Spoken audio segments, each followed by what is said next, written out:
the parliamentarians have bottled it. She needs to make it crystal clear that unless we get some progress in the next couple of weeks, we're off. What's your exit deal with the EU? I wouldn't pay the EU anything. Right, We don't, the House of Lords, of which you are a noble member, admitted in its own report that actually we have no legal obligation to pay a single penny. We came up with the expression, no deal's better than a bad deal. The reality is, WTO is a different type of deal. It's not no deal at all, it's how most other nations around the world operate. There's a huge opportunity if we leave without the terrible deal. We can take back control faster, sooner, and we can give much more certainty to business. Please welcome to the stage, Richard Tice.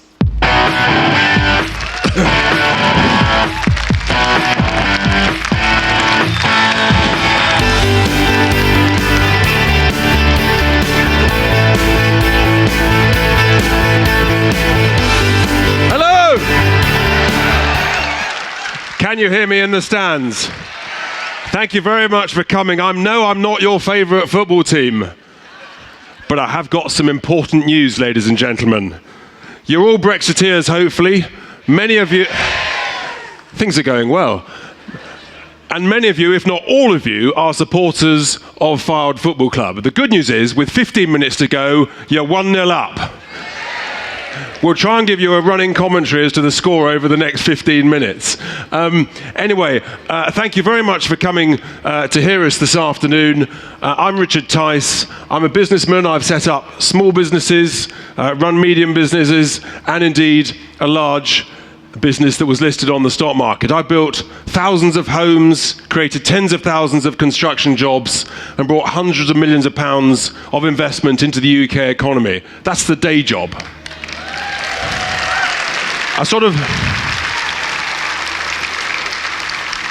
And rightly or wrongly, and we all make mistakes, but I was only ever, until recently, a member of the Conservative Party. I know. I'm sorry. As I said, we all make mistakes. Until I accepted the invitation to be chairman of the new Brexit Party. Because frankly, and you'll see it from the high quality of speakers who are all candidates to be elected to the European Parliament. You'll see there are so many of us who've just said enough's enough. We cannot let this utter shambles, the way our country is run, continue any longer. The truth is, ladies and gentlemen, we have been utterly humiliated as a country and a great nation. Our Prime Minister has written not one, but 2 begging letters in the space of a fortnight, asking overseas leaders and institutions as to how we should run and govern our country and our economy. And it's absolutely ludicrous. We've been humiliated by incompetent leadership, incapable negotiators, and frankly, MPs that want to do dirty, dodgy, backroom deals with each other because they're so worried about the threat that the new Brexit Party is going to put on UK politics.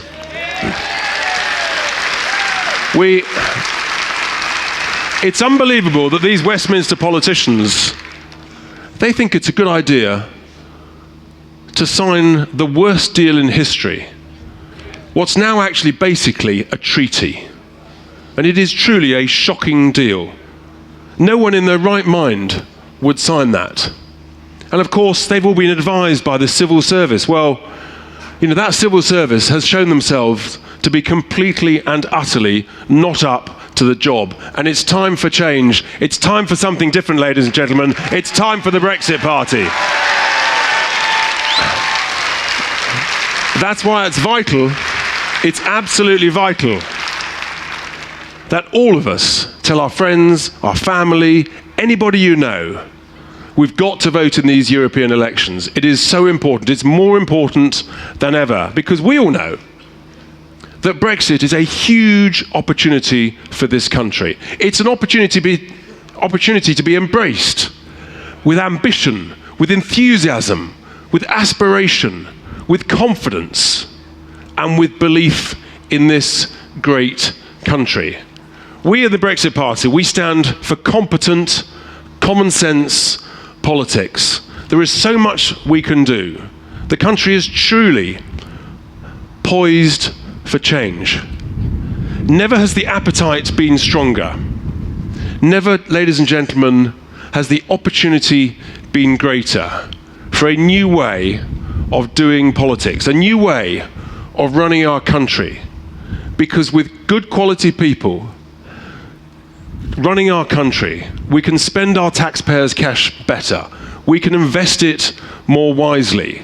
We can make smarter decisions that will mean that actually we get the infrastructure and the public services that we truly want and that we deserve. So I say to you, ladies and gentlemen, before we welcome the first of our speakers, let's restore trust in democracy in this country, because what they've done over the last unbelievably nearly 3 years is relentlessly, they have started to destroy the very most important foundation, democracy. And you'll hear about this later. So, we're going to send a very clear message to Westminster from all over the country in these European elections. We're going to win, and we need to win big.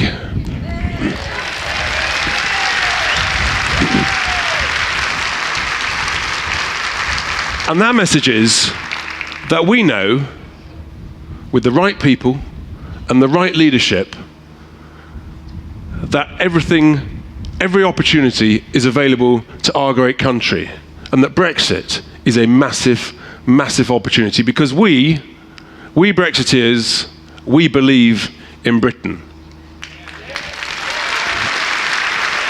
And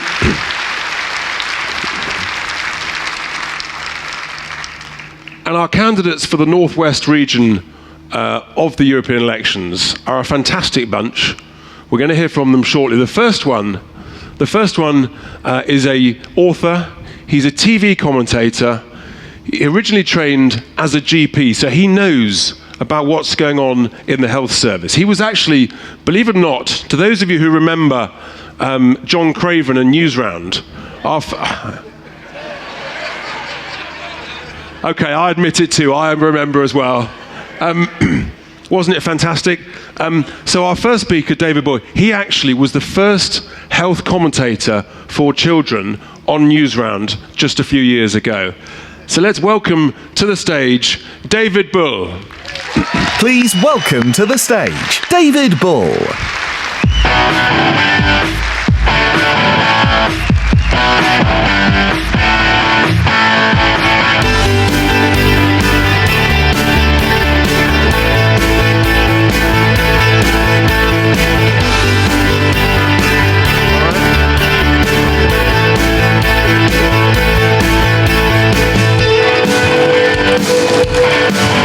Well, hello everyone, good afternoon.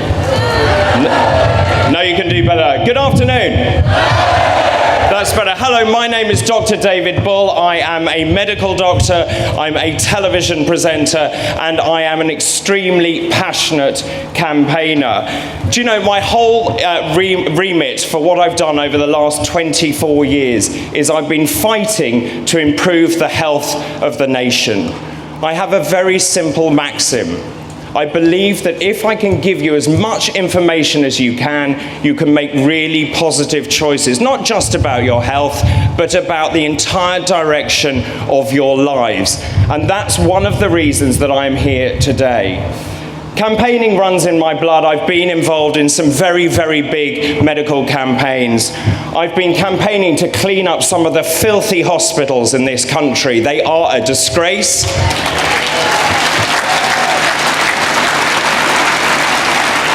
I've been campaigning so that now every single child that is born in Britain is now screened for the life-threatening condition cystic fibrosis.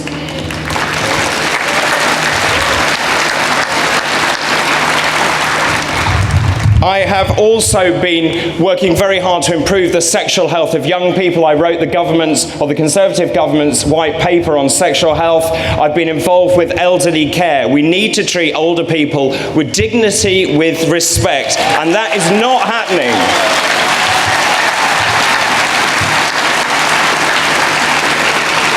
And I want every single child in a state school in Britain to have at least one hot meal a day. Children are not being fed properly, and if they're not being fed properly, they cannot concentrate at school. But those are really important campaigns, but this campaign is the biggest campaign of my life, because I am here because I believe we need to fight to respect the will of the British people.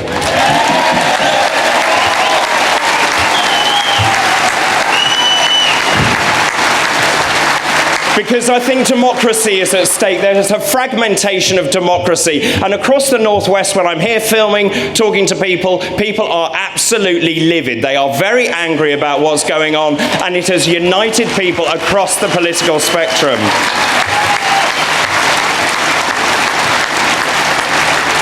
People say to me all the time, my friends who are Remainers say, well, you didn't know what you were voting for. Well, we did. We did. We knew we were leaving the EU, the single market, and the customs union. It was very clear, and everyone said they would respect the result of that referendum. So, we had the vote. It was amazing. The biggest democratic vote in the history of Britain. 17.4 million people voted. 3.5 million people in the Northwest. Nearly 60% here in Fylde actually voted to leave. And we thought we were leaving.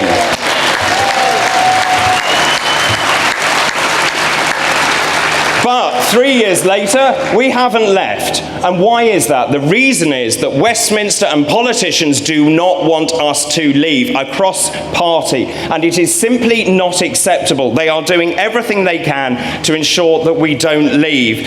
Theresa May has taken her deal back 3 times. After last night's local elections, she will be determined to get it back a 4th time. Now, I can tell her as a doctor, the definition of insanity is doing the same thing time and time again and expecting a different result. So, Mrs. May, Dr. Bull is going to get his prescription pad out because you need some medication. I just very quickly want to say something about medicine. Lots of people are throwing around loads of lies and dishonesty and untruths about medicine. We are told the NHS, if we go to a WTO Brexit, the whole of the health system will collapse. There will be no drugs available. There will be no antibiotics. We are going to get the bubonic plague and all our limbs will drop off. This is what we are being told, and it is nonsense and it is dangerous.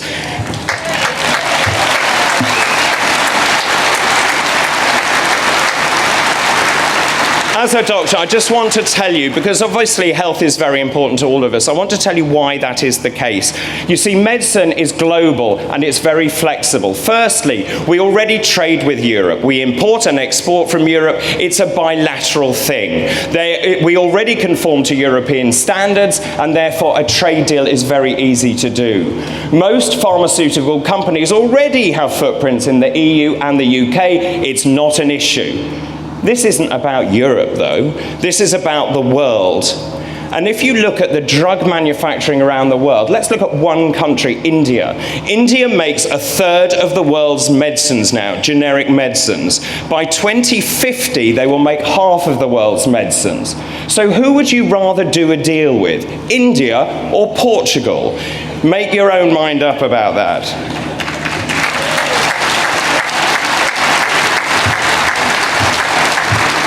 And if the EU doesn't want to sell drugs to us, we will go elsewhere. The United States has an abundant supply of drugs. We can import biosimilars and insulin and all sorts of other things because they're refrigerated. It is not an issue. Your health is not at stake if we leave with a clean WTO Brexit.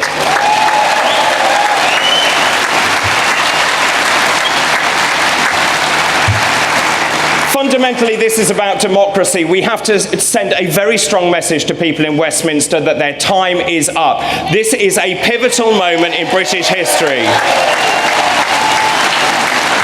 And you need to go from here and you need to say to them, this is the time that we change politics for good.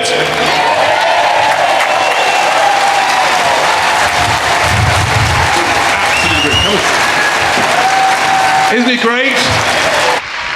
David Bull, ladies and gentlemen, he's a star.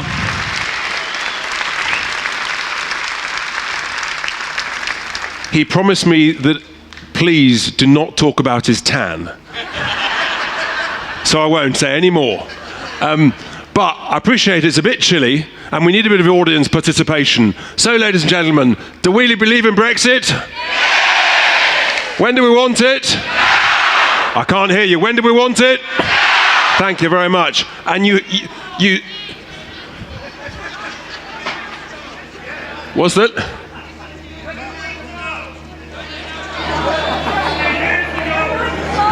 It's all go.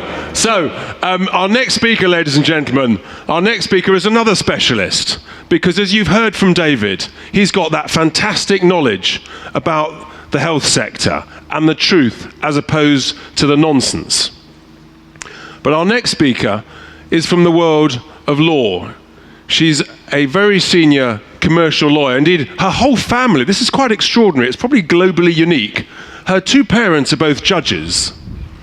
And she has 5 siblings. And all 6 of the children are lawyers. So she is not to be messed with. You can imagine the discussions around the kitchen table, can't you? So she works for pharmaceutical companies. It's fantastic to have her with her. And again, it just shows the quality of the people that we've got as candidates who are prepared to put their head above the parapet with all the grief and the angst and the garbage on social media.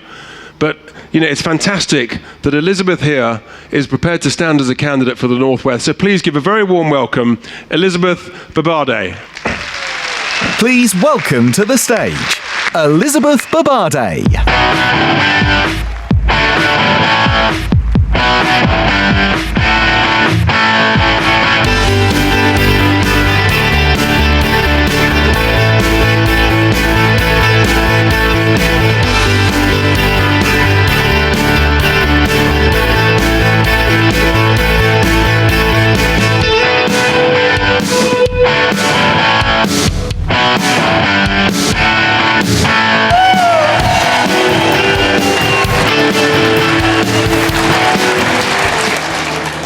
Hello, Fylde. You guys look beautiful.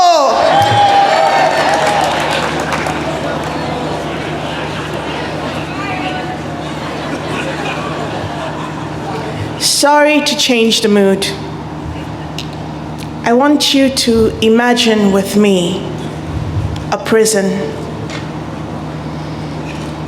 A comfortable, luxurious, international prison. If I gave you a choice between moving from one part of this prison to a better part, or leaving the prison altogether, which would you choose? The Remainers would argue that generations unborn deserve the right to experience the freedom from moving from one cell of the prison to another without restrictions, no visas. We're here to present a better option, leaving the prison with its super exotic cells. The Brexit Party is about our right to leave prison. We want to leave. We know it's going to be rough in the short term as we get used to living in freedom again. Making our own friends, creating new networks, new local infrastructure, new trade deals, new policies, new industries. This will be hard. No one ever said it would be easy. But since when has the UK shied away from difficult challenges?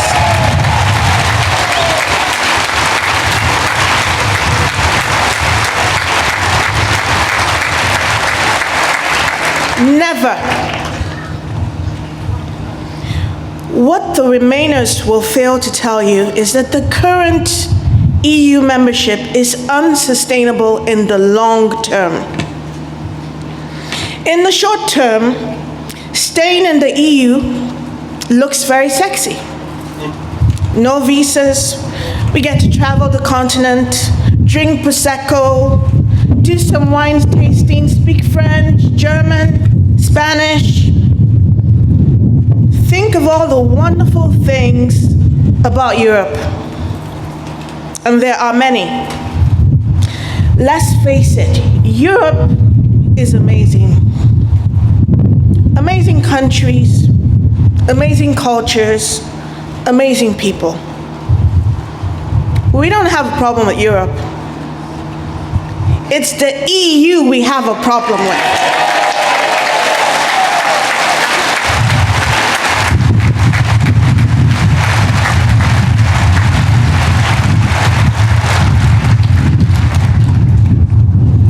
The government structure of the EU is not only akin to prison, it's a slow death for our growth.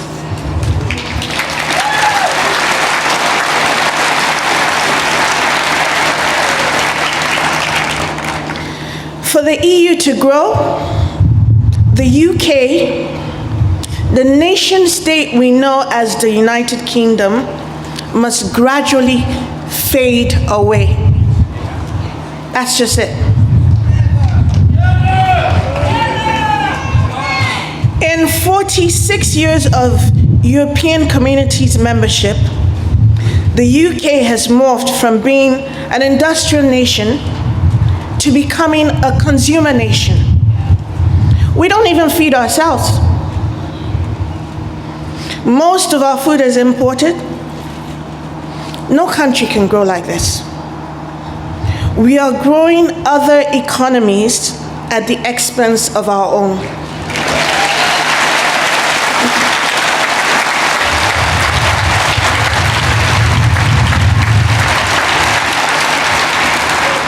You see, who does that? Who does that?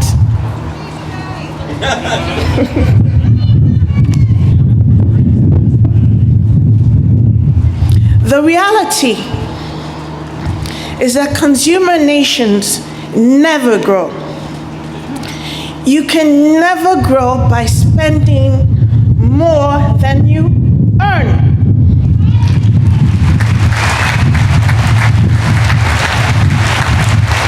This is common sense. 80% of our local businesses do zero business with the EU. Yet they are 100% regulated by the EU.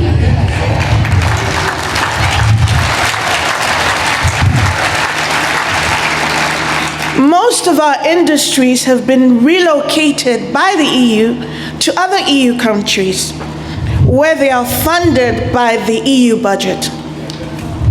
Let's say you wanted to set up a new company today. Our current regulatory structure, mostly driven by the EU, would make it difficult for you to make profit. People talk about austerity. The best way to get out of austerity is by generating wealth. Be productive. Tweaking, rejigging taxes, it's not going to get us out of austerity. Successful nations have strong entrepreneurs. Thanks to the EU's policies and nth degree restrictions, most local businesses don't even bother. If we were free, we could focus on making this economy the economy of choice for entrepreneurs and small businesses.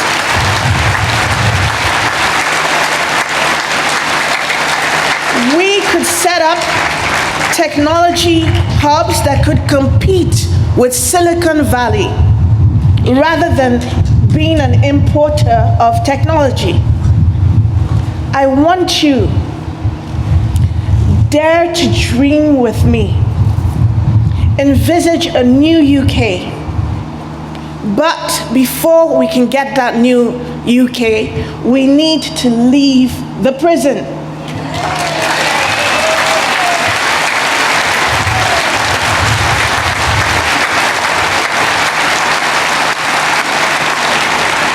So it is time to throw away the shackles of this very bad project. It is time to be free. On May the 23rd, get to the polls. Our very future depends on it. Get out and vote.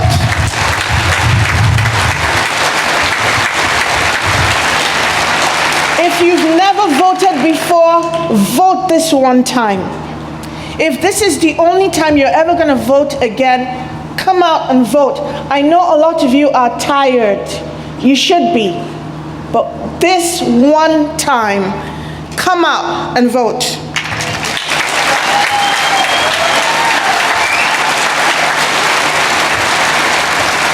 Because we need to be free. Thank you, everyone. Brilliant. Well done. Isn't she great? Give her a big hand. Brave, courageous, and a fantastic speaker. And what a great analogy about the prison. So to our next speaker, ladies and gentlemen, from the world of business. He's an entrepreneur. He's been incredibly successful. And again, he's had the courage to say, actually, I've got to get involved. The country deserves to be run better by people who know what they're talking about. An entrepreneur in the world of technology and the world of property. Please welcome to the stage, Ajay Jagota. Please welcome to the stage, Ajay Jagota.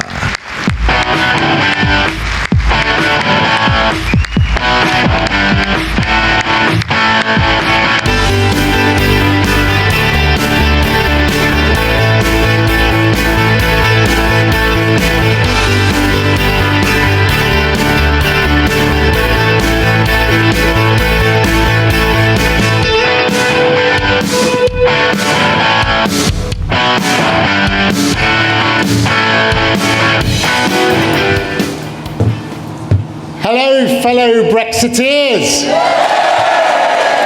It feels great to be here in Fylde. I feel excited and energised. And I tell you what, I am so looking forward to the 23rd of May. Are you?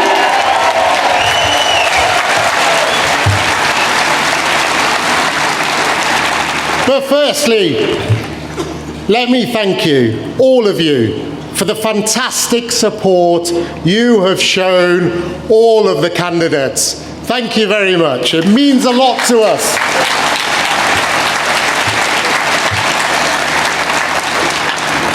So my name is Ajay Jagota.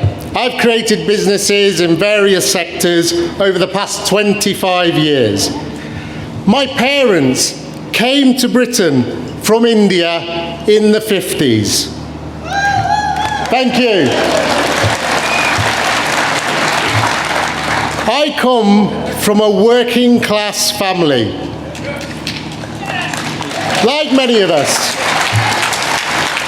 My mother worked in a factory. My father working as a coal miner for 40 years.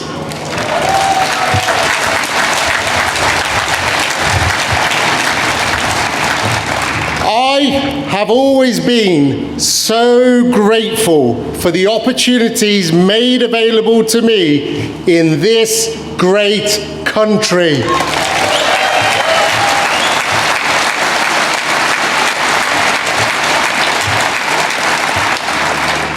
Both my parents are lifelong Labour supporters.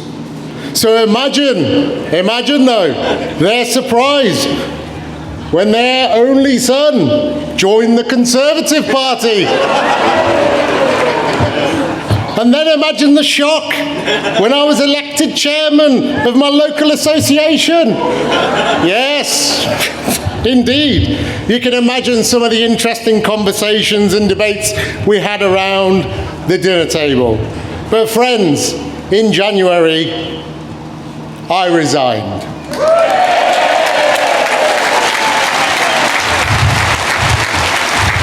Frankly, I had had enough.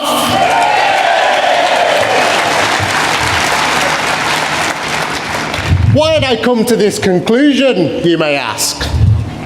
Well, friends, you may recall in 2016, we had a vote. 16.1 million voted to remain, whilst 17.4 million of us voted to leave.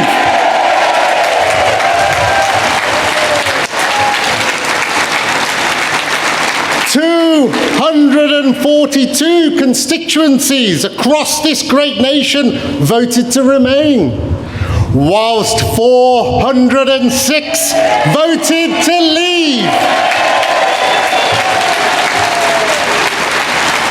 3 regions voted to remain, whilst 9 regions voted to leave. So, all looks fine now, doesn't it? But my friends, in a faraway place called Westminster, there's a group, they call themselves MPs. They voted 160 to leave, whilst 486 of them voted to remain. Not only that, for the last 3 years, they have done everything to thwart that referendum result. That is why I decided to stand for the Brexit Party. And like you, I stand up for democracy. We can change politics for the good. And why do we need to change this politics for good? I shall leave this with you. Let me tell you what the two-party system has given us. Some of you may remember this, and I want you to join in with me. They've given us nothing but this. For those at the back that can't see, it's fudge. So with me, join in with me. What has the Conservative Party given us? What has Theresa May given us? What has the Labour Party given us? And what has our friend Jeremy Corbyn given us? I don't know about you, but I've had enough fudge for the last 3 years to last me a lifetime. So, my friends, we need to send a message loud and clear on May the 23rd to those people in that faraway land called Westminster. But you know what? We need your help. Not just on social media, via your Twitter and your Snap Numpty, and not forgetting the Clegg book, remember him? But more importantly, this is how we're going to win this. Talk to your family, talk to your friends, when you're in the pub, when you're on the bus. Make sure on the 23rd of May that we all stand together for democracy.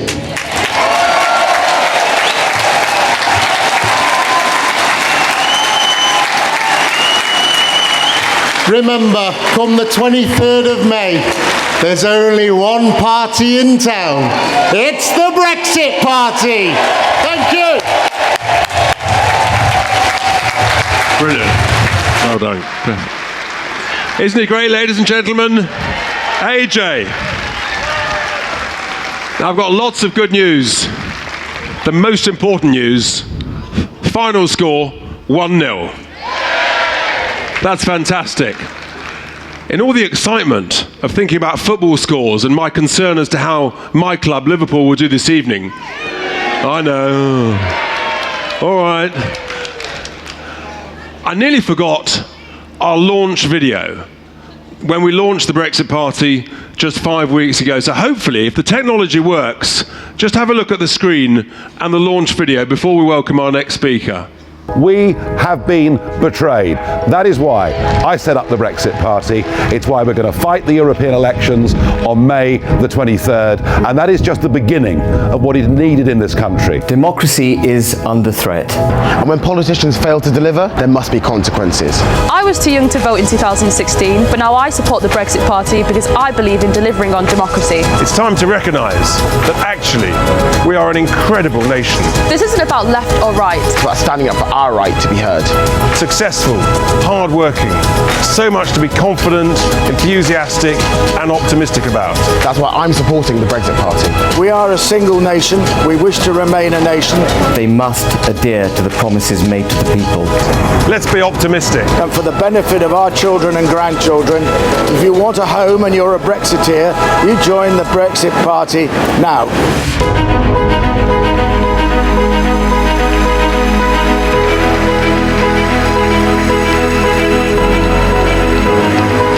We can do so much better than currently we're getting from our members of parliament. We want to be an independent, self-governing nation, making its own laws, controlling its own borders, and being proud of who we are as a people. Join us, help us, support us, do what you can for us. We need change in this country, and we need it now. Britain needs the Brexit Party, and the Brexit Party needs you.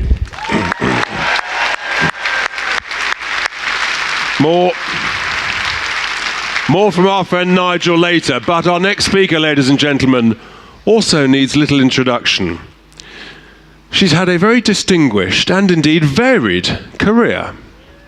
The first phase, what I call the warm-up phase of her career, was to be a Member of Parliament for 23 years for some party that we no longer like to talk about. She then saw the light and became a TV celebrity. She taught some of us, myself included, how to dance when she went on Strictly Come Dancing. And then she went on Celebrity Big Brother. She's a true star, an absolute patriot. Before we welcome her onto the stage, let's just see her on the video. We are in a complete mess. We've got the worst Prime Minister since Anthony Eden. We've got the worst leader of the opposition in the entire history of the Labour Party. And we've got the worst Parliament since Oliver Cromwell. And with that combination, we are actually engaged in the most important international negotiations for 50 years. No, let me finish this sentence, Adam, then over to you. There's a growing disengagement between the people and Parliament. And what I want is an overwhelming Brexit victory on May the 23rd. That's what I want. Please welcome to the stage, Anne Widdecombe.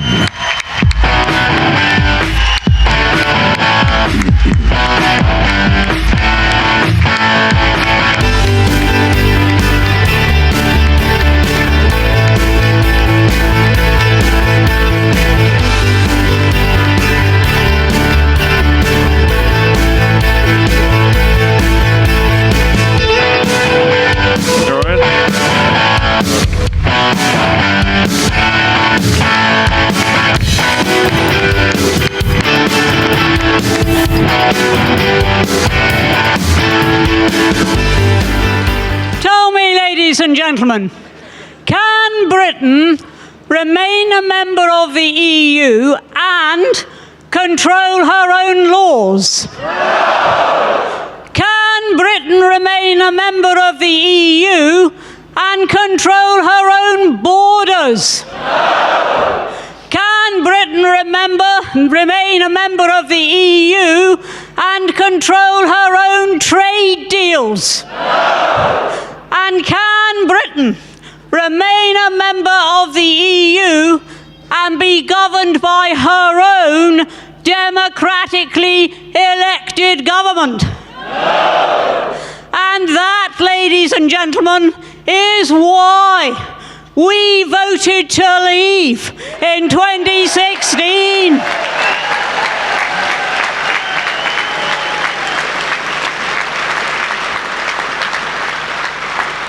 And when those patronising nincompoops say during their dinner parties.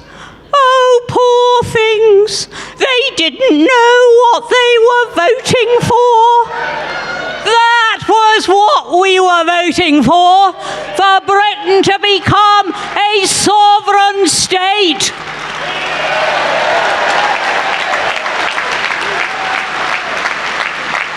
And anybody who voted Remain voted for Britain not to control her own destiny.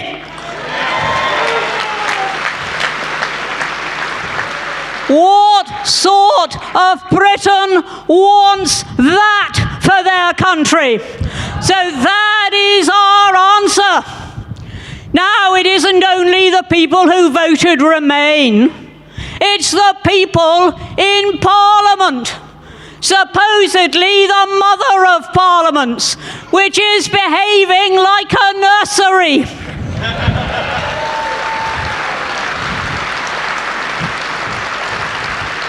With everybody throwing their toys around, everybody trying to beat everybody else, everybody trying to get their own way and stamping their little feet if they can't.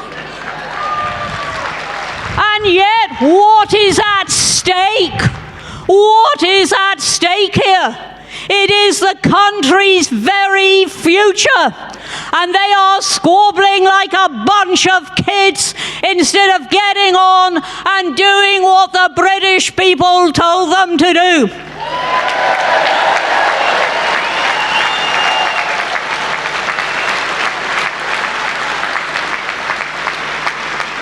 Well, I have one very simple message for them. Either Britain leaves or they leave.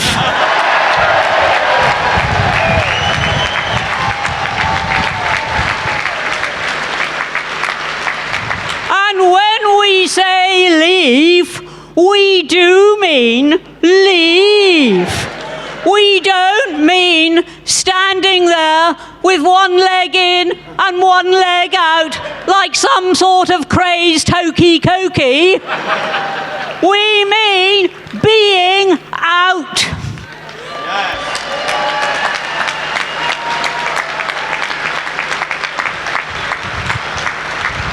Now, this country sent its political class last night one heck of a message. And they have a choice.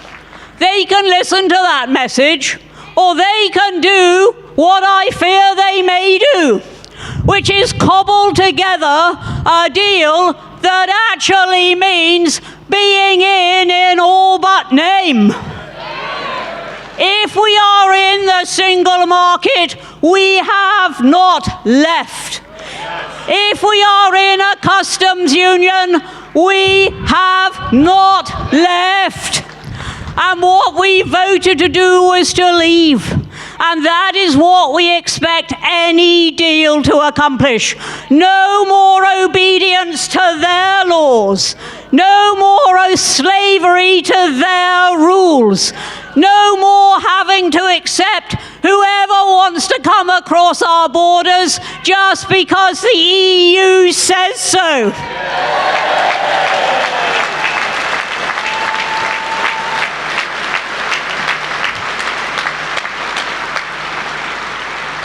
And that is what this party is about.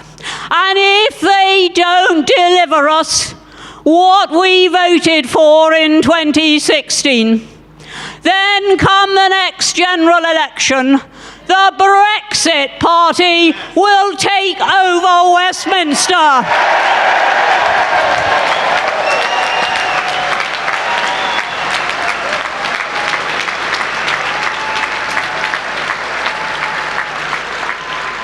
And having taken over, we will do the one thing that we want to see done, which is that we honour the people's vote. Otherwise, Otherwise, what is the point in voting? If government, and opposition for that matter, are simply going to ignore the results of a vote, why bother? So we will show them that we will ensure that they will not ignore the results of any vote, let alone a vote on a record turnout, a vote which produced a clear majority.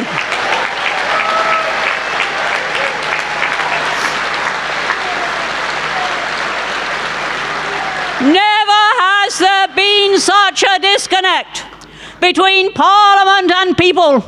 And this is now the time when we will ensure that the people win.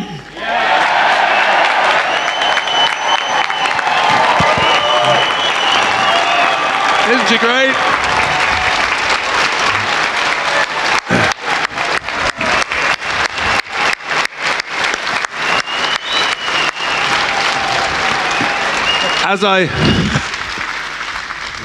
As I said, ladies and gentlemen, you can't keep a good person down. And the truth is, she's now on phase 3 of her career. She's still just warming up. Thank you, Anne.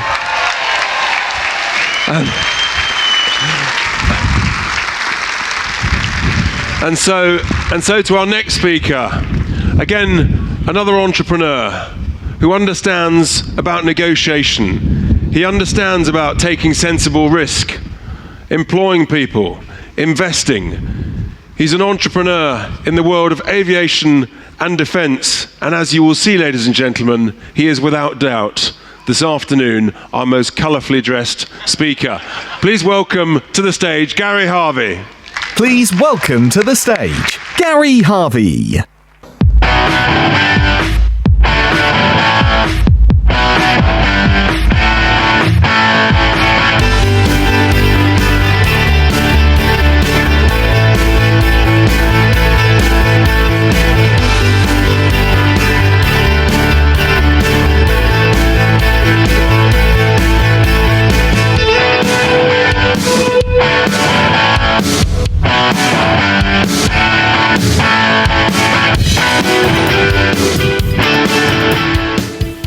Hello, can you hear me?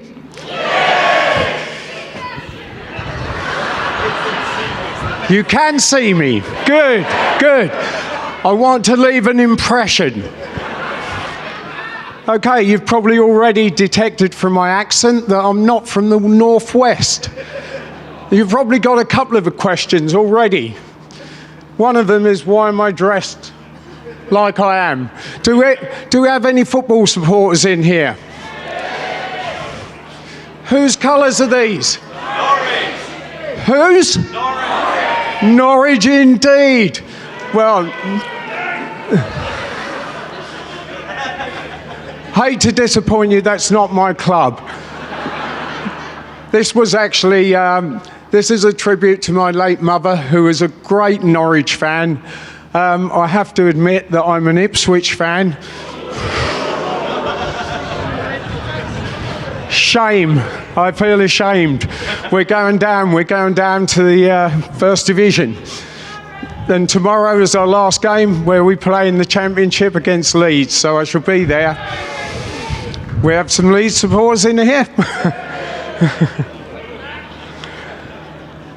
But the reason I'm here is because I care about the Northwest. Now, it may seem very strange that I have a southern accent, and I'm one of those southern softies, I guess you could say.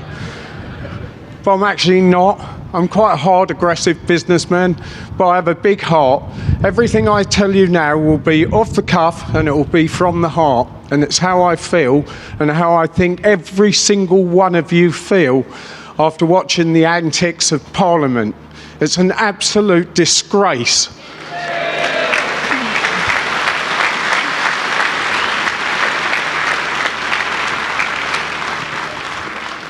I'll give you a little bit about my background. I come from a very humble background, one of 7 children. 3 of my sisters are nurses. I was actually at a year old, I was in a caravan in a field. I spent a year or two there until the roof started leaking, and Mum and Dad managed to find that we could get a council house. We thought we'd struck gold, as all 7 children lived in that council house, but what a fantastic time we had. I saw everything. I saw Margaret Thatcher give my parents the right to buy their council house.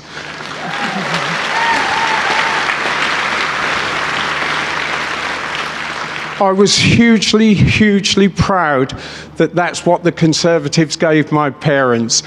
And for that reason, I became a Conservative voter. All of my family, all 6 brothers and sisters and my parents were Labour. So you can imagine I was pretty well outnumbered right the way through. But it didn't change how we were. We'd sit at the breakfast table, sit at dinner, and we'd discuss stuff, and they couldn't get their head around why I was a Conservative. I have to say now, I really do wonder why I was a Conservative.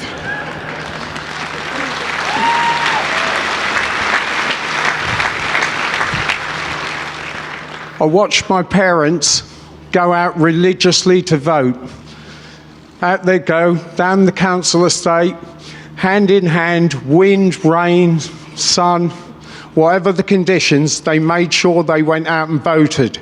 And they went out and voted because they actually believed it meant something, that their vote counted. Okay, I went out and cast a vote the other way to cancel them out. I said, why don't each of us not go? And then just send Dad down out in the rain. But they insisted. They insisted that they would go and vote, and it meant a huge amount to them. I now am absolutely disgusted and horrified to think that were these dirty tricks going on all this time, over all these years, were these dirty deals in the back room being done in Parliament? I believe they were. But I think for the first time, they've now been exposed.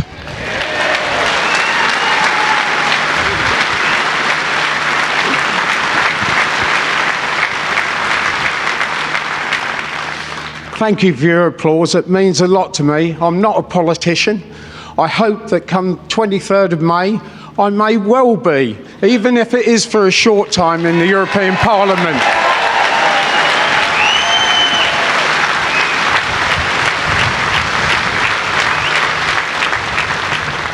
But I'll just get to why I was proud to represent the North West.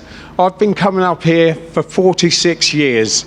I started at my company as an apprentice engineer, 16 years old. I left school with 1 qualification in maths, and that was because I played for the school football team and I got a very serious knee injury, and I was on crutches and in plaster, and I couldn't do my exams, which I thought fantastic. I hated school with a vengeance. I was a kid that wanted to be out there. I was blackcurrant picking, potato picking, peas, you name it, I picked it. My parents brought me up with a work ethic, and that's what I've had ever.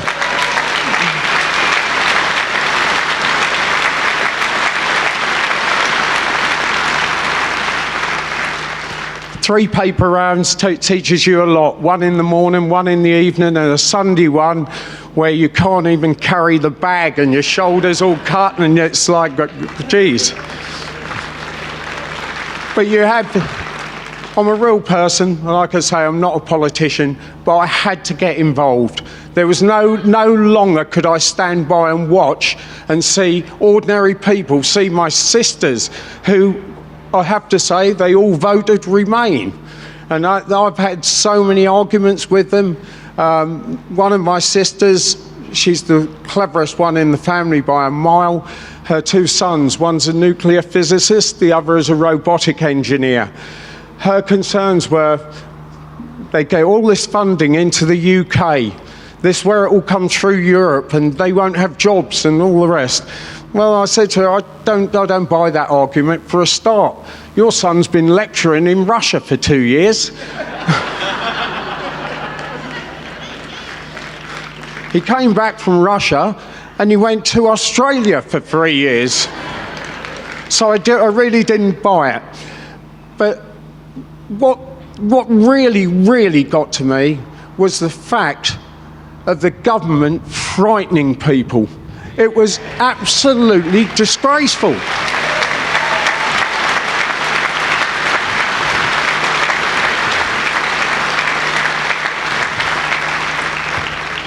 It's wrong and it should never be allowed. I witnessed all the things that the whole world was going to end, really, if we Brexited. It wasn't going to happen. I think if you can cast your minds back to 1999, and you would remember the year Y2K. What were we told? God alive, I built a bunker at the bottom of the garden.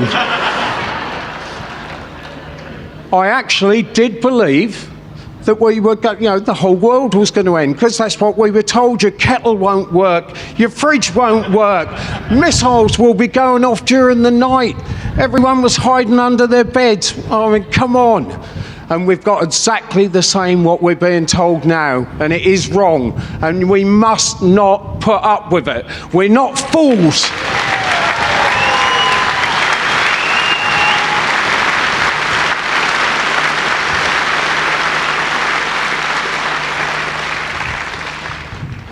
The problem we have is career politicians. They really have not experienced life. I came from the council estate and damn proud of it. I've done deals around the world. In fact, 6 weeks ago, I was in America. If I'd have listened to Mr. Obama, I would never have even gone over there. But you know what? They welcome you in America, but they are absolutely dumbfounded over how have you got to this situation you're in now?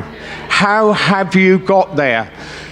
I'm also with an Australian guy who's going to be meeting me next week in California. And he's already been messaging me. He's sitting at a bar in California saying, "Where's my wingman?" And I said, "Well, I've got some important things to do. I'll talk to you about it when I get over there."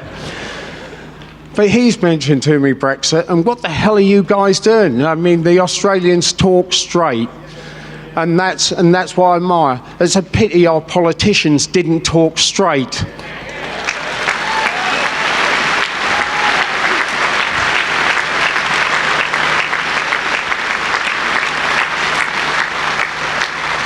So all you ladies and gentlemen, boys, girls, I can assure you there is absolutely nothing to worry about when we Brexit. I hope you do, because I did, before the referendum, my companies were asked to actually go down and just tell them what I felt and how the company felt about it. A lot of people were running scared. David Cameron was terrifying people with what he was saying, and it wasn't acceptable. Now, I went round to all those companies and I promised them this, and at the time about 450 employees around the country, one actually in the northwest, just outside Manchester in Wilmslow. I have a business. I went round those companies and I told them, you have nothing to fear. I said, if we leave and we vote to leave, there will not be one redundancy in our group, not one.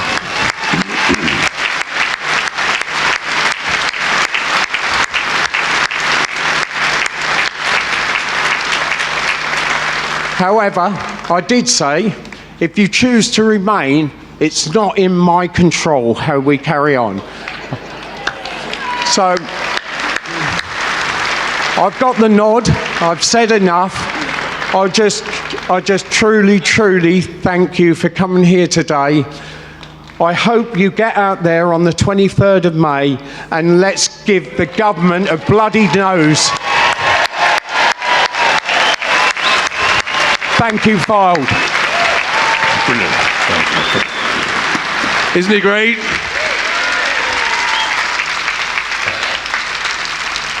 Fantastic, Harry. You'll be pleased to know, ladies and gentlemen, also dressed like that, we appointed him our health and safety representative for the speakers. To our next speaker is a fantastic lady. She's an activist for free speech. She's an author and a pundit for TV. I won't say which channel. You may not like it, but anyway. She also wrote a book. I find that offensive. Please welcome to the stage, Claire Fox. It really is a watershed moment for democracy. The historic question posed to us is whether we're going to let democracy be overturned. As Labour's Tony Benn once said, democracy is the most revolutionary thing in the world. Too bloody right. Without it, we are voiceless subjects. With it, we're citizens with the power to change our destinies. Now is the time to take a step forward and to fight for our votes. Every last one of them. Please welcome to the stage, Claire Fox.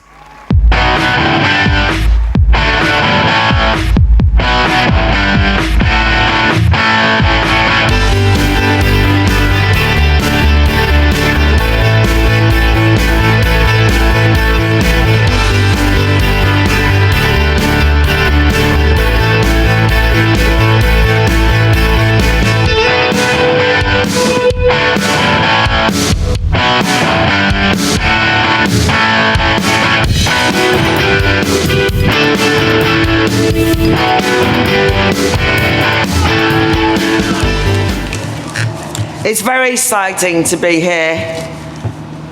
Brexit really has unleashed a fantastic wave of new democratic energy. The thing about the Brexit Party is that is capturing that energy and turning it into a new, fresh approach to politics. And it's invigorating, and it's really, really exciting. You can tell the Brexit Party is a bit different, because look at how different all the candidates are. This is a diverse crowd of candidates. Now, I don't know, but in my world, in the media and in education, diversity is one of those dread buzzwords. Everything has to be diversity this, diversity that, and there's a lot of box ticking and tut-tutting and lecturing and all the rest of it. But you want to see real diversity, look on this stage and look out there to yourselves. There's all religions. There's all religions, there's all ethnicities, there's all professions, there's all sexual orientations, there's all nationalities, and it's across the political divide. Now, I'm a lefty, and possibly Anne and I would not agree on everything. But let me tell you, on the key issue of national sovereignty and popular sovereignty, we are absolutely as one, and we are the Brexit Party in these EU But look, with so many interesting characters standing for the Brexit Party, dare I mention to Gary, colourful characters. And by the way, I am bitter, Gary, because I thought wearing a fluorescent pink jacket, I couldn't be outdone, but I was. But anyway, with so many interesting characters, the commentariat, a lot of the media, they just don't know what to make of us. Because we don't fit into the usual moulds of identikit, machine politicians, parroting lines and parroting spin. It used to be that so many of those, of course, we know that those in Westminster, those technocrats and MPs, they all kind of like, they're very professional. And they do talk the democratic talk. But they don't walk the democratic walk. And the thing about the Brexit Party is that what unites us is that we walk the democratic walk. But of course, the problem is, if you look at us, we're real people with real complicated histories and backstories and interesting lives. And they're going to throw a lot of bile at us. Just like they did when they threw that bile at you, the electorate, post the referendum. You have had to put up with every vile slur and slander. One of the things which finally drove me over to vote, to stand as a Brexit Party candidate, was listening to David Lammy MP on the Marr show. David David Lammy might well be a brilliant MP for Tottenham, but it's on this point that I disagree with him. He went on TV and he said that fellow politicians who were hard Brexiteers means Brexit, no ifs, no buts, Brexit. He said they were worse than Nazis. That means he thinks that we're worse than Nazis. That is utterly contemptuous, offensive, and absolutely must be taken on. But you see, even though all of you have been slandered and called those terrible things, you're here today, defiant. And we must use every establishment attack on us as an incentive to prove that you are decent Democrats. We're across the political divide. There are many Remain Democrats, by the way, and we must absolutely stand with them because they stand with us. And all of us will not be intimidated by their attempts at slandering us. It is absolutely and utterly humbling to be here. It's genuinely humbling to be here. To see you, that you've come out and that you're prepared to be here. I found the whole of the campaign since the referendum to be exactly humbling. But it's also invigorating. But I'll tell you, when the political establishment looks out, they aren't either humbled or invigorated when they look at you lot, by the way. They're absolutely scared, aren't they? You see, let's be honest. Our political elite are not used to having to look the electorate in the eye. They're not used to having to explain anything to us or be accountable to us. They don't hardly know us.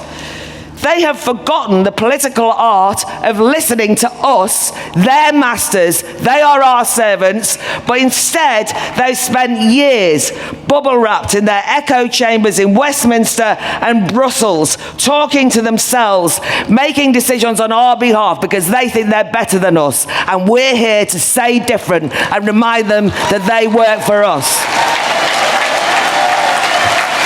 Just occasionally, and to give him credit, politicians do go out and meet big crowds.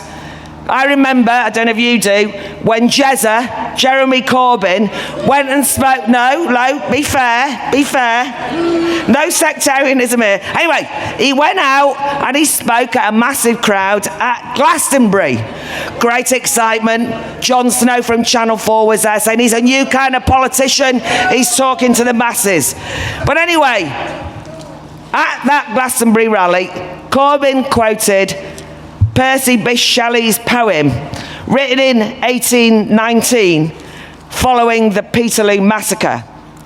But now, here in the Northwest, with all three Northwest Labour MEPs backing a people's vote, I say they are a disgrace to the left, and a disgrace to the memory of Peterloo, and a disgrace to that Shelley poem. They want to overturn our democratic vote. Those MEPs are insulting the memory of the mill workers and the Democrats who were slain 200 years ago. And they're insulting you by telling you got it wrong and they want to overturn it. So I want to reclaim Peterloo and reclaim Shelley's poem. And that's what I'm going to start with. We can reclaim Peterloo because rank and file, small groups of leavers throughout the country are organising. And in Manchester next week, there is a march for democracy in memory of Peterloo and to fight for democracy today. And I will be speaking, and I commend those of you who've organised that event. But also, let's reclaim the stirring words of Shelley. And I think I might read it worse than Corbyn, but you'll have to forgive me. Rise like lions in unvanquished number. Shake your chains to earth like dew, which in sleep had fallen on you. Ye are many, they are few. And that's right. We are many, they are few, you are lions, and you remain absolutely unvanquished. I stand in solidarity with you. Vote Brexit Party. We will win.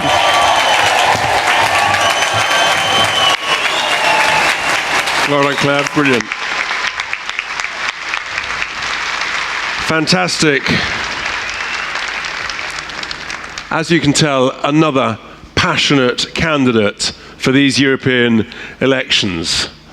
And so to our penultimate candidate, our last candidate here for the North West, who is, his day job is a dentist, but he's also a trade union representative for tens of thousands of dentists. And in his night job, he is a long-standing Eurosceptic. He was part of the Danish No campaign many years ago, campaigning against the European Union. It's fantastic to have him with us here. Please welcome to the stage, Henrik Overgaard Nielsen. Please welcome to the stage, Henrik Overgaard Nielsen.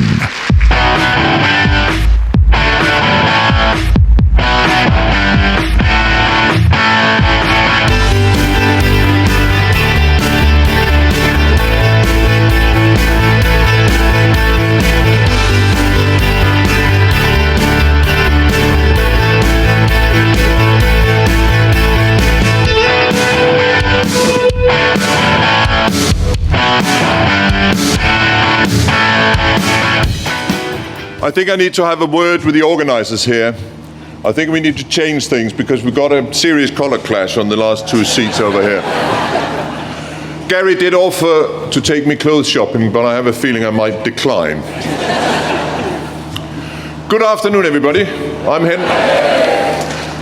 Henrik Overgaard Nielsen, and I'm Danish.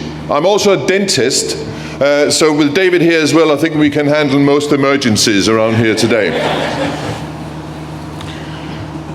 What is happening in the UK now happened in Denmark in 1992. The Danes voted against the Maastricht Treaty, and it will come as no surprise that the establishment did not like the answer the people gave them, so they told us to vote again. Does that sound familiar? Yes. Watching the political drama unfold in Britain, I was worried that the same thing would happen to Britain as it did in Denmark. The arguments in 1992 are the same as the arguments in 2019. The EU has a huge democratic deficit. Brussels is unaccountable, anti-democratic and elitist. Yes.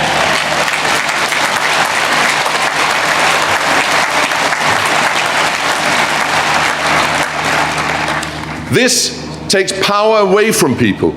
A healthy democracy is when you bump into your elected representative in your local corner shop. And most of the people who I hope to represent cannot afford to pay thousands of pounds to lobbyists in Brussels.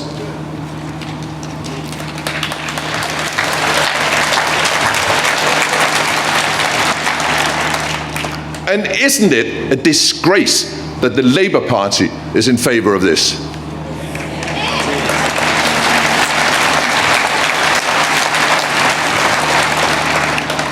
The Labour Party, which was founded for the purpose of defending working class communities against the elite. And now we find the Labour Party siding with the establishment and turn its back on those very communities.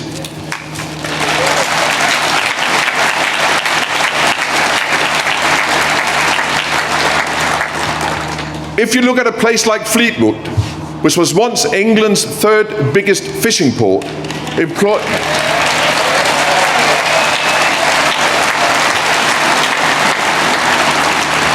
Come on, guys, I didn't get to my point yet.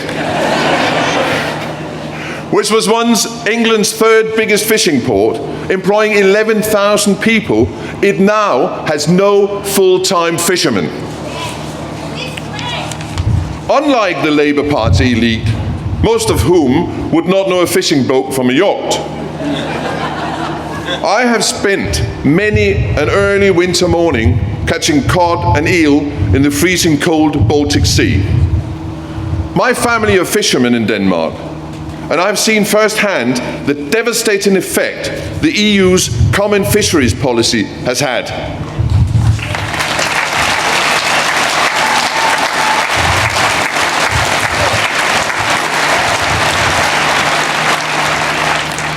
What we need is to leave the EU and re-establish a 200-mile exclusive zone where all the fish belongs to us.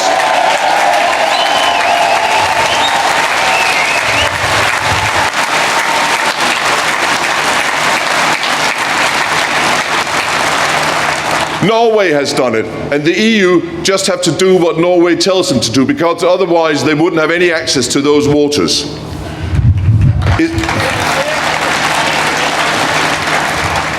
If we establish that zone, that would mean that we could again catch our own fish and be self-sufficient instead of importing over 40% of the fish we eat, as we do at the moment.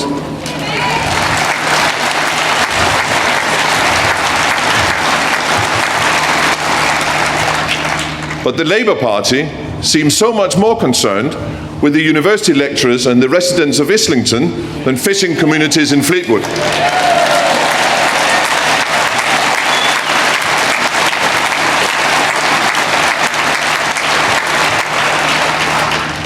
And this is why it is essential for you to vote for the Brexit Party, because it brings together people from all backgrounds and challenges the dangerous stereotype which media outlets like the BBC push.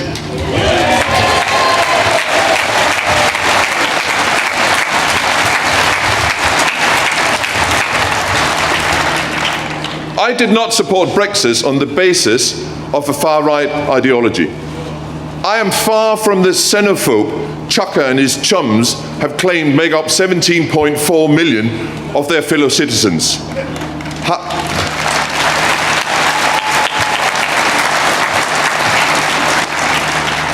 How will they marry up the idea of me, a socialist, NHS dentist?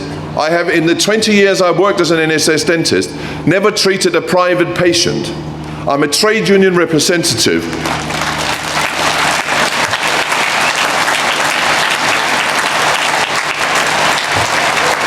You're ruining all my punchlines, right? I'm a trade union representative who used to live in a commune.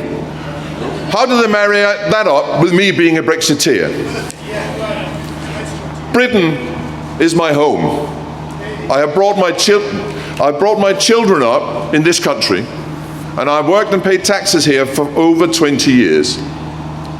What happened in Denmark was that democracy was overturned, voters ignored, and the decision of the people cast aside, and I will not let that happen to the country I now call home.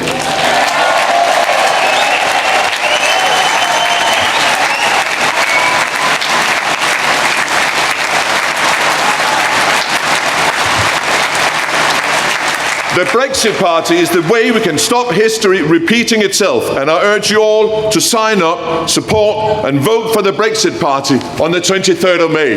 Thank you very much. Brilliant.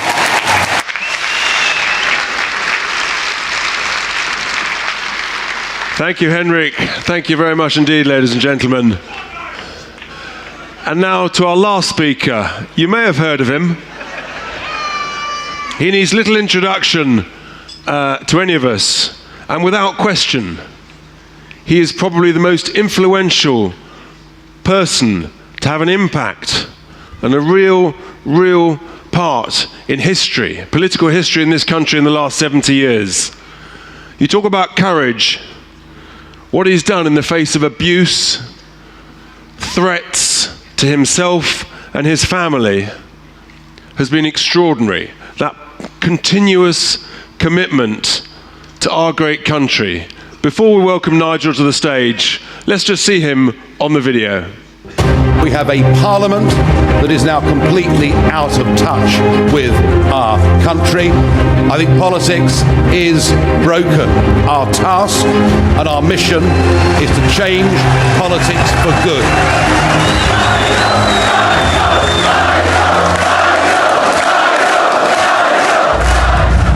The Brexit Party has been formed because, very simply, the government and Parliament do not wish to deliver Brexit. We are fighting back. The whole of our politics needs changing. The two-party system doesn't work anymore. If they thought we were going to give up, they've got another thing coming. This country needs the Brexit Party, and the Brexit Party needs you. Thank you. Please welcome to the stage, Nigel Farage.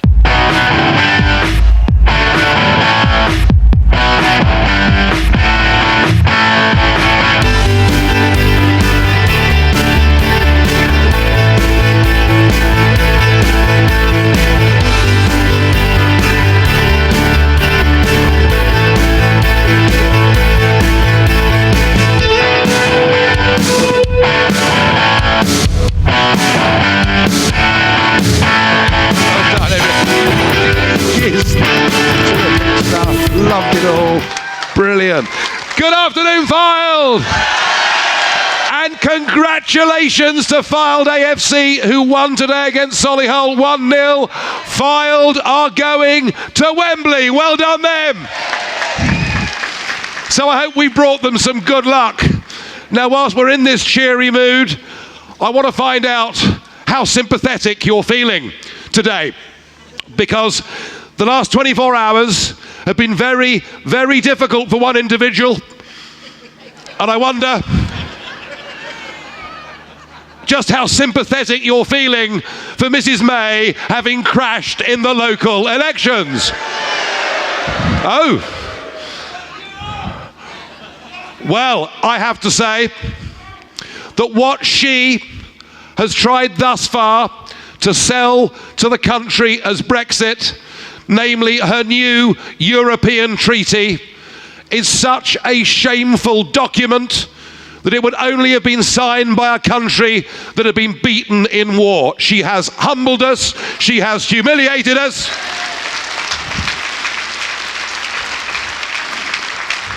And my view is that if you think Thursday night was difficult for the Prime Minister, well, you ain't seen nothing yet, let me tell you.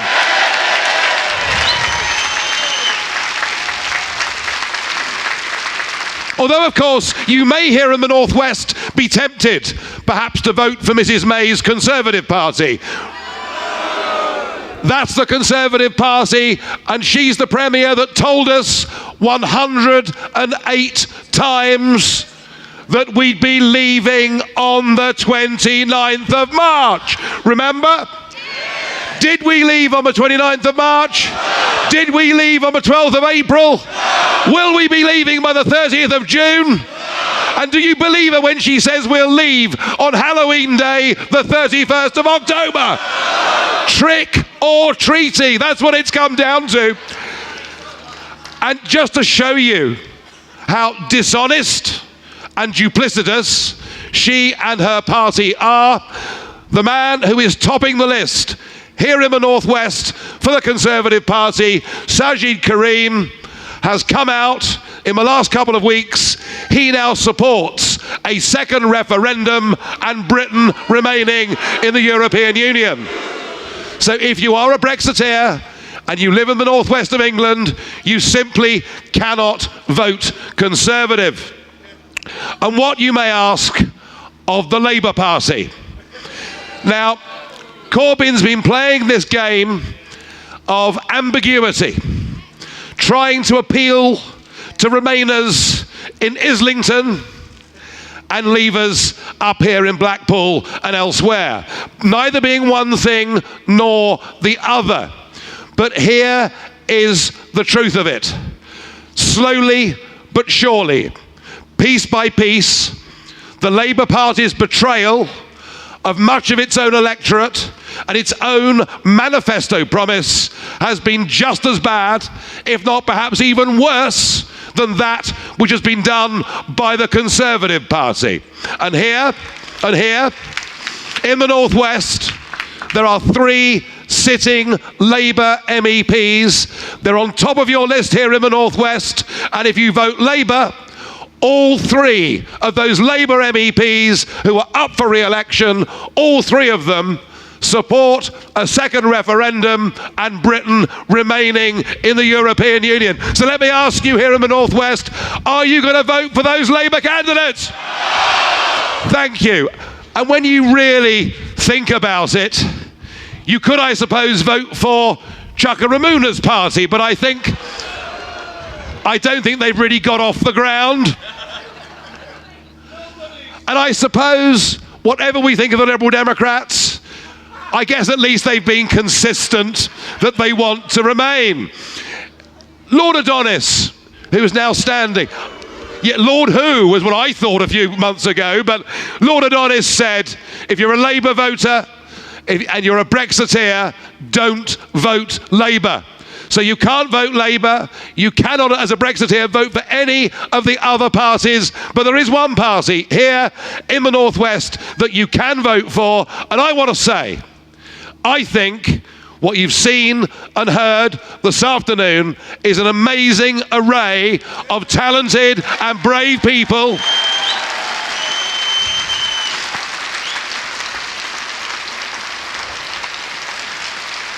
and they need your help, they need your support, they really do.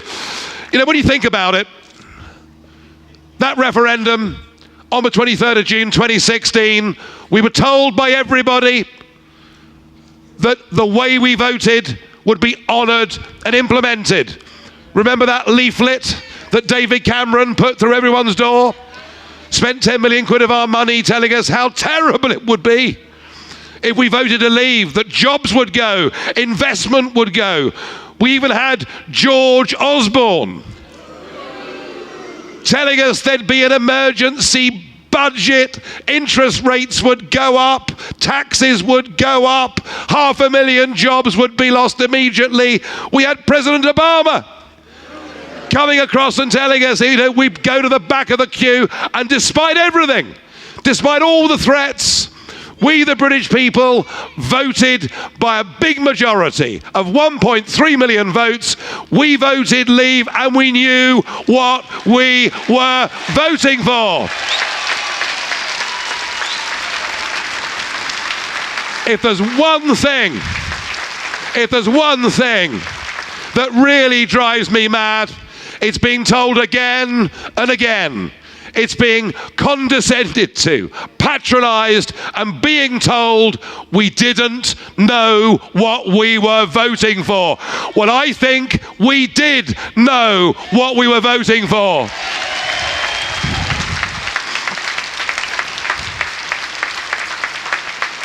And then it happened again, didn't it?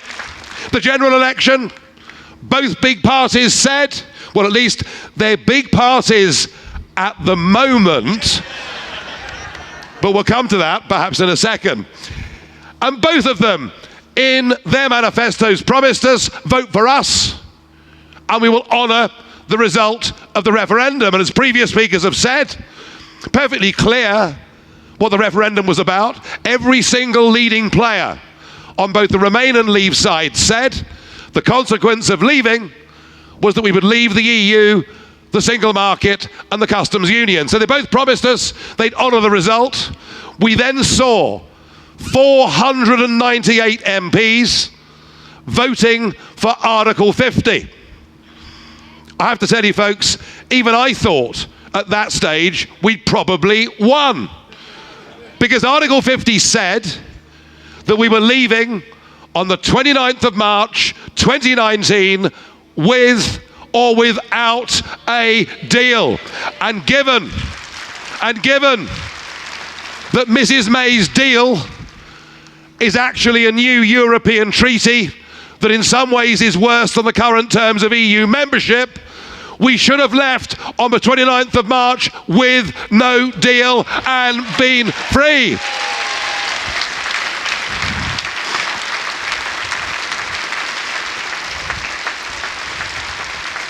There must be no equivocation about this. We want to be able to make our own laws. We want, as Henrik rightly said, to take back our territorial waters, to bring back tens of thousands of jobs to our fishing communities. We will not have the European Court of Justice telling us what we can and can't do.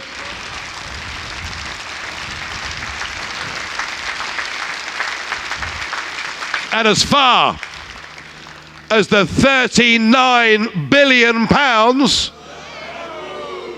Monsieur Barnier's ransom that Mrs May wants to pay, well, as far as we and the Brexit Party are concerned, they can whistle Dixie for their £39 billion.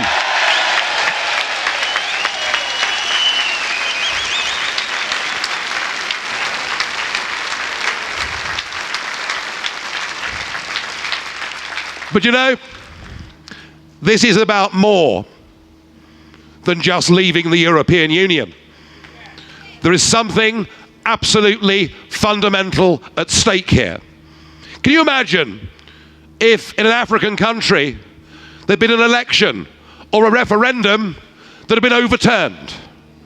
Many of those in the Remain camp would right now be having fits of the vapours, demanding that the United Nations was sent in and that democracy must win through.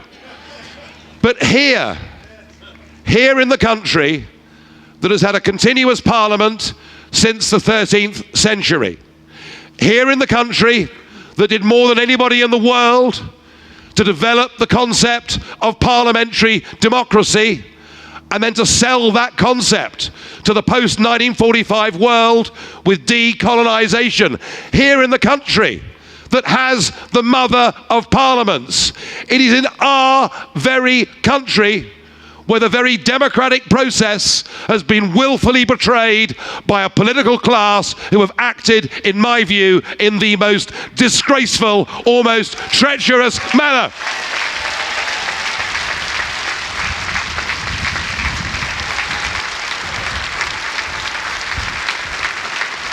So we are fighting these elections because we're standing up and fighting for the very principle of democracy, for the very principle of self-determination, and for the very thing that those generations that went before us made massive sacrifices to defend.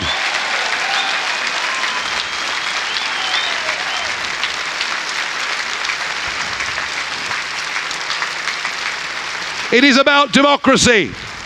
It is about that bond of trust that needs to exist between government and people for a country to operate successfully. It's about how the rest of the world views us.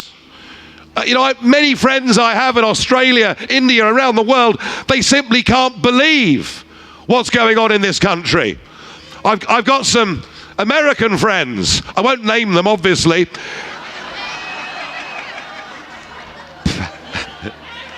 But I've got some American friends who simply cannot believe what is going on. So, ladies and gentlemen, when you leave here today, I want this to be in your minds. We are not asking you on the 23rd of May to simply go out and to protest. This is about more than just fighting back against the establishment. More than that, important though that is. Our ambitions are much higher than they've ever been before. Frankly, even if they did force a second referendum upon us, and we won it by an even bigger margin, I don't believe that this Parliament and this government would deliver it. I just don't. We have a two-party system that no longer is fit for purpose. A two-party system that is broken. A two-party system that serves nothing but itself. We have a parliament that is out of touch with the nation. We have a civil service who've given up on any idea of being independent, and many of them are now active Remain campaigners. Our system is rotten to the core. And what we need to do is to change politics for good. We need a peaceful political revolution in our country, and we are standing here, as I say, not just for the next 3 weeks, but we are going to win back our birthright. We are going to win back the ability of our nation to be democratic. So I have to ask you, are you with us? I want you to join us as a registered supporter. I want you to talk to your friends and your neighbours. I want you to take that message out everywhere you go and tell people Britain needs the Brexit Party and the Brexit Party needs you. Thank you. We're a bit over time. There we are. Thank you. Thank you. Now, as you can hear, ladies and gentlemen, he hasn't lost his touch, has he? He may have travelled a little bit, but he hasn't lost his touch and his love and his passion for this great country. And we've just got a few questions that are just going to ask before we go.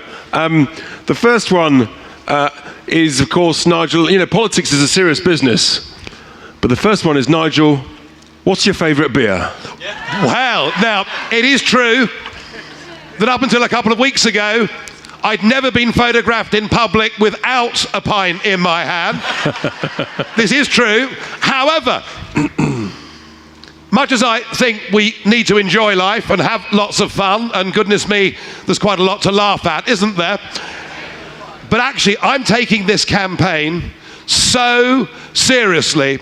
I realised at Christmas I'd by no means fought my most serious battle, and right at the moment, Mr. Chairman, I'm off the beer, getting fit, because we've got a political class to beat on the 23rd of May and going ahead.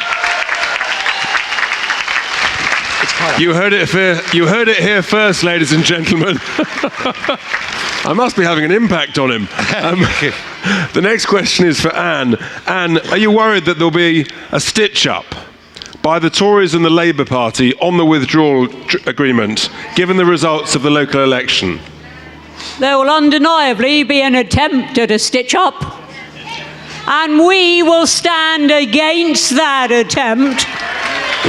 And we will make quite sure that if they do try to betray our country with a stitch-up, we will have them out at the next election.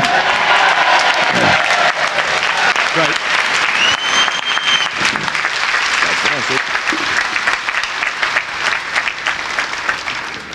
What I love about Anne is that it's always very clear. I call her No Waffle Widdecombe. She's absolutely fantastic. Nigel, one question here from Derek from Blackpool. What can we do to get more young people involved in Brexit? Well, one of the good things to do would be to stop the constant bias, prejudice and brainwashing that is going on in British universities. Something needs to be done about that. It's outrageous. Outrageous that students are marked down, that students are held up to ridicule because they happen to support Brexit. And I think something is rotten in education. We should be teaching young people critical thinking. They should be making up their own minds on things, not being indoctrinated. However, what I have noticed, despite what many parts of the media will tell you, is that increasing a number of young people are coming since the referendum to our side of the argument. There's no question. And it's probably worth mentioning that across the rest of Europe, in Italy and elsewhere, it is the under 40s that are voting for the Eurosceptic movements. And I have to say, I'm encouraged by that, but I have to say, you know, I've worked for a French company, I've married a German woman, I've drunk more Spanish wine than is good for me. I mean, I love Europe, but I want a Europe that trades together, cooperates together, acts as next-door neighbours living in a street with each other. Not a Europe run by an unelected bureaucrat called Juncker or Barnier or Tusk or any of them. We don't want a European Union. We want a Europe of nation states working, trading together, being friends. Wouldn't that be a better future for us and the whole of Europe?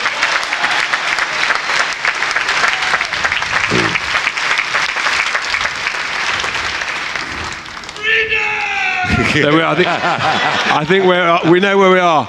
So, ladies and gentlemen, thank you very much indeed. Before we go, let's just have us all on our feet with our placards in the air. Let's get a placard. Yeah, I'll get one. What do we want? Brexit. When do we want it? Now. What do we want? When do we want it? What do we want? And when do we want it? Thank you very much indeed. Have a very safe trip home.